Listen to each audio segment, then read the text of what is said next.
Morning folks, it's Tuesday, March 16th, 2021, just right around sunrise here at Saddle Junction, roughly PCT mile 179.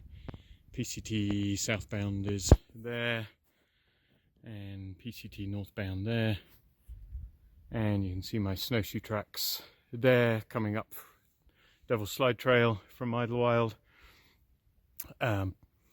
Just after sunrise, and we had here about 2.5 inches of fresh powder yesterday, mainly yesterday afternoon and evening, probably less than an inch in Idlewild, and it was about the same 2.5 inches at Humber Park as well. In total here now at Saddle Junction we've got probably a little over a foot, about 14 inches, something like that. Might be able to tell by the icicles in the beard that it's pretty chilly. It was about 20 degrees Fahrenheit in Idlewild this morning. It's probably around something like 16 here right now, so that's, what's that, -9 centigrade. It's going to be about that all the way up. I'm heading on the PCT northbound up to Jacinto Peak. I'm going to check in at various spots on the PCT as I go around and see what the conditions are like. As you can see at the moment, obviously no tracks anywhere. Right here is Willow Creek Trail. That is potentially the best option for heading to the tram for section hikers, through hikers who are trying to avoid the Snowfire closure on the other side of Black Mountain Road, roughly miles 191 to 206, 207. I recommend taking the Willow Creek Trail across to the tram if you want to try that route. That said, that trail hasn't been getting broken very much after storms. Could be a while. It certainly probably won't be until, my guess is until at least this weekend. The good news for through hikers is right now there's no significant precipitation forecast for at least 10 days, potentially a couple of weeks to the end of March. That's one reason why I thought I'd review conditions now, and then that way, in theory, at least for the next couple of weeks, they're not going to get any worse. Things are only going to get better. We're also expecting some relatively mild weather, so we're looking for some pretty substantial melting over the next week or 10 days. So there are sections where it's fairly obvious because of the way the vegetation's growing where the trail is. You can even see, a fairly reasonable hint of where the snowshoe track was. I put that in on Friday, 5 days ago, and then it had some reasonable traffic during the course of the weekend, so that's made it reasonably clear. The snow's drifted quite heavily into the trail, so it's actually a fair bit deeper in the trail than it is to the sides of the trail. One of my favourite vistas anywhere in the San Jacinto Mountains. Tuckwitz Peak, the north face of Tuckwitz Peak. See no sign of the trail that goes across at the moment. Pretty treacherous, icy snow slope. And looking west out, maybe able to see the Channel Islands today. And my snowshoe tracks, we're at about PCT mile 180.1, 180.2, somewhere around there. Other parts of the trail are a lot less clear. They're sort of notorious sections that always drift really heavily. This one's at about 180.5. No real sign of the track from the previous storm and the weekend. This is one of those areas where you've got to know where the trail is. Some of these trees I know on a personal basis from having passed by them a few hundred times. That makes it a lot easier for me. This section will hold snow until May now, regardless of how warm it gets. Even if we don't get any more snowstorms, there'll be patches of at least icy snow through here into May. So we made it to Annie's Junction, the point at which the Forest Service boundary meets the State Park boundary, and PCT northbound is up behind me here. Obviously no tracks at this point, and the route I'm going to take through to San Jacinto Peak is off that way. And the significance of this point, in addition to making sure you take the hard left turn up the slope there, is here, or I guess actually just up the slope there, is the highest point of the PCT in anywhere in Southern California. Right here we're just below 9,100 feet. So in theory this is potentially about as bad as the snow gets. Right now I just measured pretty much exactly 2 feet, right around 24 inches. So it's added probably about 3 inches from Friday when I was last up here. This was right around, actually just behind us there, was right around where I ran into 3 PCT hikers, Buckle and his 2 buddies, on Friday. There was some light snow at the time. I was descending from San Jacinto Peak and they were trying to post hole up in my snowshoe tracks to make it to Wellman Divide and then drop down to the tram. And I gave them some advice about that, including the fact that they weren't going to make it in time to get to the tram. The last tram at the moment's about 6 in the evening, and I was happy to hear that ultimately they turned around and just about made it back to Idlewild before dark, which, given the temperatures and the snow conditions at the moment, was some very good decision making. The PCT northbound up there ultimately heads to Strawberry Junction in about 2.3 miles, and my plan is to do a big long loop around the mountain, and I'll end up later sometime this afternoon over at Strawberry Junction. Made it up to here in just over 2 hours, which is pretty good going in the conditions. Breaking trail all the way. If you're post-holing it in the current conditions, you're probably looking at maybe 3+ hours to get here to Annie's Junction. And coming up to Wellman Divide at 9,700 feet. The route to San Jacinto Peak is that way, as indicated on the new sign. The route to the tram is down via Round Valley and Log Valley that way. And here I measured about 18 to 20 inches of snow. It's pretty typical for it to have less than Annie's Junction.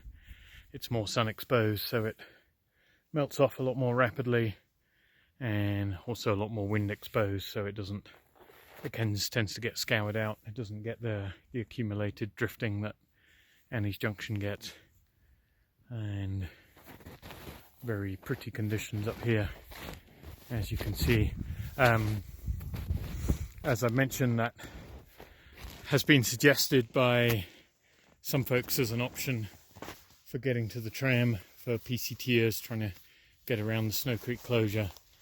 You could do that. The only disadvantage is you gain about 500 feet that you then have to lose over and above the alternate of going via Willow Creek Trail that I mentioned from Saddle Junction. Plus, obviously, because you get to a significantly higher elevation, you do have the potential to get into more challenging snow and temperature conditions. So at about 10,400 feet on the the peak trail, such as it is, since I left Wellman Divide, which is around the corner there behind Jean Peak. There's basically been not even a hint of the trail at all. So it's basically a case of finding the track. And as you can probably see on this slope, this is the most angled terrain of the ascent this morning, and been going in a fair bit deeper, a foot or so in places. Looks like this area only got, again, probably 3-4 inches of fresh snow, but gets heavily drifted on this eastern slope. Miller Peak, you can see there to the right there, and Long Valley and Round Valley, and then that's the quote-unquote trail ahead of me as it comes around to the summit junction. Okay, it's late morning. Made it to Jacinto Peak. So just over 4.5 hours ascent. Like I said, it got a little bit slower going high up. About that time if you were post holding it. So 6 to 8 hours. And again, probably 3 to 4 inches of fresh up here for a total now of between 35 and 40 inches. Wind chill just now was just under 3 Fahrenheit. That's about getting close to -17 centigrade. Air temperature was 21 Fahrenheit. That's about -6 centigrade. And that's when it's not storming. And you can see the snow level fell fairly low. Garner Valley, and there's a divide there. Plenty of snow on Apache Peak in that area. Even a dusting down into Garner Valley. I can see that's already started melting just during the course of the morning. I've been keeping an eye on it. Lower elevation snow is pretty thin and will melt off fairly quickly in the next few days. Got warmer few days coming. And see it's going to stick around above 6,000 feet for quite a lot longer. So I dropped back down to Summit Junction, just above 10,500 feet. You can see my snowshoe tracks up to the peak there, and the tracks from the direction I came, which I call the East Side Trails, the PCT up from Saddle Junction, then the Wellman Trail and the Peak Trail, and now I'm heading that way, Deer Springs Trail, down to Little Round Valley and to the PCT. Incidentally, the new sign that was put in August 2020 indicates the Pacific Crest Trail's 2.3 miles. It's actually 2.8. And down we go. Just below Summit Junction. Generally I'm pretty judicious about putting in more or less the exact trail so that people can follow it accurately. But Deer Springs Trail between Little Round Valley and San Jacinto Peak is a very gentle gradient, understandably for people ascending, but in these conditions it's interesting to be able to just go straight down the slope down into Little Round Valley, which is down there below. I understand it's not easy to follow if you're coming up the other way, but this is the fun part of the day for me. And down we go.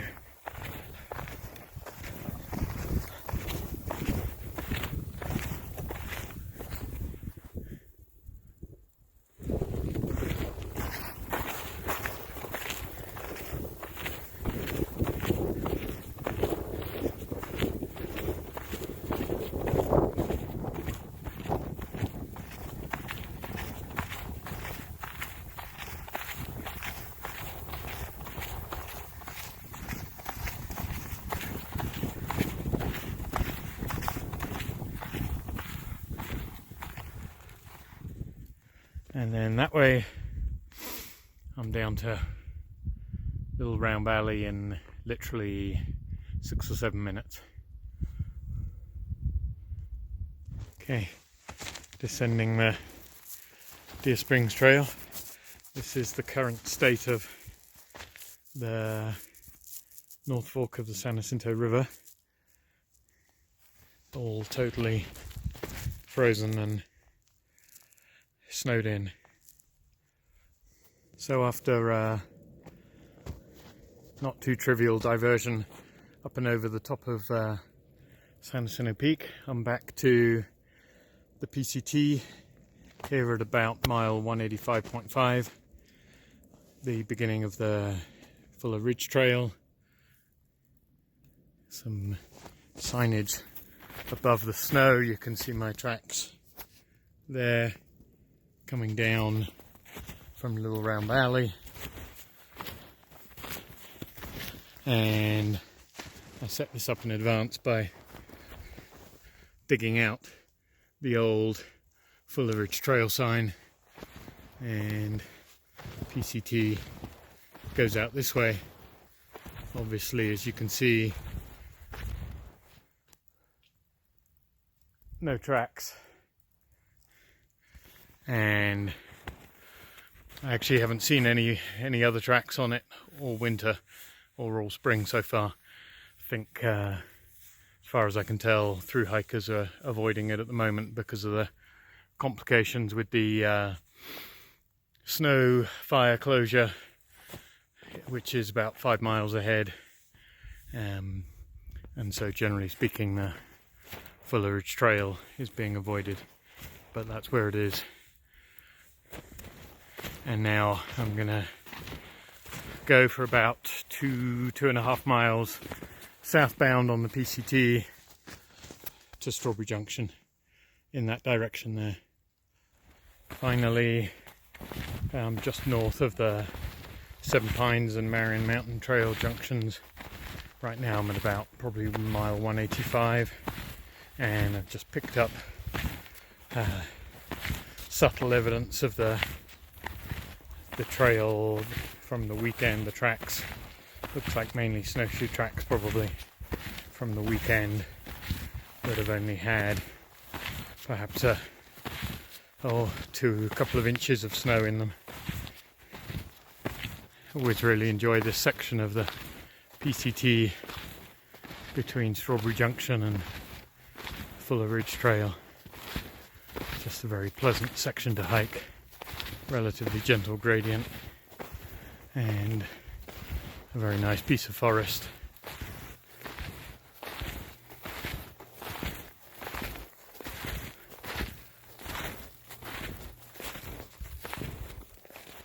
I finally found some flowing water and refilled at what's locally known as Switchback Spring, which is at about 183.5 on the PCT, just immediately north of Strawberry Junction. Worth pointing out that all the other water sources that I'd had higher up were frozen solid. Obviously for through hikers not a big issue because there's no shortage of snow to melt. So here at Strawberry Junction, about PCT mile 183.3, and my snowshoe tracks there on the PCT northbound. PCT southbound is there behind me. As I mentioned early this morning, that goes up to Annie's Junction, and as you can see, nobody's come through that today, not particularly surprising. From here I'm going to head down Deer Springs Trail, back down to Highway 243 towards Idlewild and home. Variable weather in the mountains, you never quite know when it's going to change. Some low cloud is starting to blow in and envelop me. Temperatures dropped probably 5 or 10 degrees in the process of that happening. So that's put a track in today on the two highest pieces of the PCT in the San Jacinto Mountains. Most of the section between about 179 and 185.5, hopefully folks will come through over the next few days, week or so, and help consolidate and compact that. The sort of purpose of this video was to show a kind of worst case scenario now that we've had 3 storms in a week. From here on, at least for the next couple of weeks, looking at the forecast, not expecting any fresh precipitation, so conditions are just going to get better. Spikes obviously are invaluable the next few days and the next week or two with freeze-thaw cycles. We're going to get a lot of icy sections come up, and that makes spikes even more valuable. Doesn't matter how short the section is, if it's really icy it can be really quite tricky.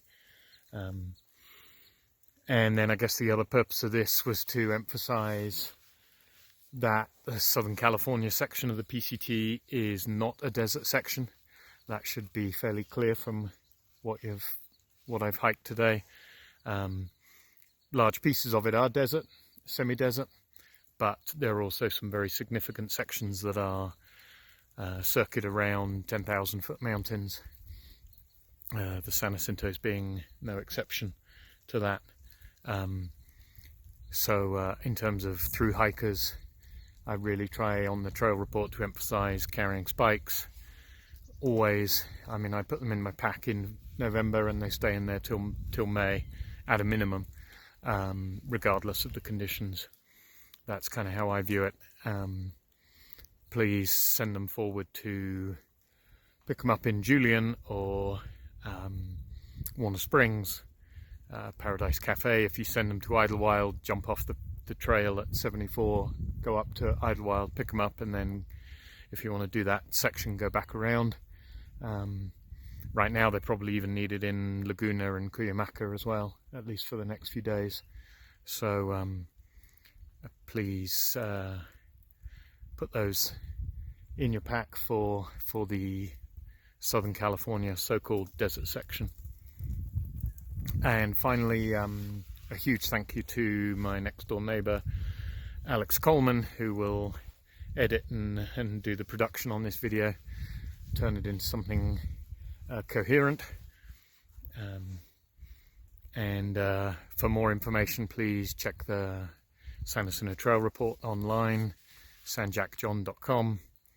And if you found the trail report and or this video useful, there's a donate page through PayPal at the website, and I couldn't do it without those contributions, and thank you very much. Those have been really appreciated.